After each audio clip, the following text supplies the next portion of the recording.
One might suggest then that Mark attests to an early tendency in Christian thought that saw Jesus' sonship as equating his election. Election here means to be anointed by God. The Gospel of Mark, therefore, seems to have no interest in the motif of Jesus' miraculous birth. Other early Christian writings, like the Gospel of John or the whole corpus of Pauline epistles, did not relate to Jesus' miraculous birth either. However, when Jesus' potential kingly or priestly status become central in Matthew and Luke, the genealogy and actual birth come to the forefront too. Characteristically, both Matthew and Luke ascribe the action of the Holy Spirit, which is Mark, was granted in the scene of Jesus' baptism, already to Mary's impregnation. The astounding chain of events is outlined with the reference to biblical precedents. Thus, in Matthew, where Jesus in the opening line is called not only Son of David, but also Son of Abraham, the reference is clearly made to the miraculous birth of Abraham's son Isaac.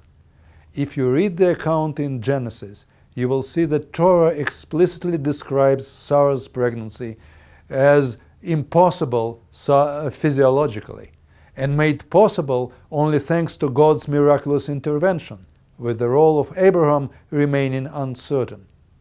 Because, as unambiguously stated in Genesis 18:11, now Abraham and Sarah were old, advanced in age. It had ceased to be with Sarah after the manner of women. There are other instances in the Hebrew Bible where the birth of an important protagonist is described in terms of miraculous intervention from above. Moreover, it seems that the motif was rather popular, at least in some Jewish circles. The indirect evidence of that may be seen, for example, in a later rabbinic exegetical compendium called Genesis Rabbah, where it is discussed why God says in the Torah, Genesis 1:26, "Let us make man in our image, after our likeness," using first person plural. This is the answer Rabbi Simlai offers in that passage. In the case of the first couple, Adam was created from the dust of the earth, and Eve from Adam. But since then, three partners take part in every impregnation. The man needs a woman, the woman needs a man, and they both need God's presence. Some researchers see here in Genesis Rabbah an implicit polemic with the Christian narrative.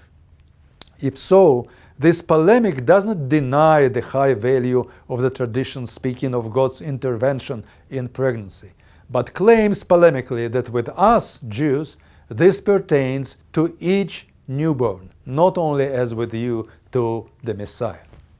I believe that the biblical traditions of miraculous birth, as well as later rabbinic echoes of the motif, where human and divine factors are brought together, can explain why Matthew does not seem to think that the story of Mary's marvelous impregnation contradicts his claim for Jesus' Davidic lineage through Joseph. Later on, Matthew also refers to a prophecy of Isaiah, which speaks of a sign that will be given by God. Isaiah 7:14, "Therefore the Lord himself will give you a sign. Behold, a young woman shall conceive and bear a son, and shall call his name Emmanuel." Matthew seems to follow here one of existing Jewish interpretations, namely that the sign is somehow connected to the circumstances of the future charismatic figure's birth. It deserves notice that like in Matthew, like in Mark, Jesus receives the designation Son of God in relation to him receiving the gift of the Spirit, and not in relation to the circumstances of his birth. Luke adds one more explanation, suggesting that it is the link to Adam, who had no human parents, but was, so to say, God's creation and child, which transfers the appellation to his descendant Jesus. Again, it's not derived from the outstanding nature of Mary's pregnancy. On the other hand, the developments in the synoptic tradition attested in Matthew and Luke, with the Spirit active even at Jesus' conception in his mother's womb, already contains a potential for later thinking of the meaning of Jesus' sonship as, quote-unquote, birth from or by God, end of quote.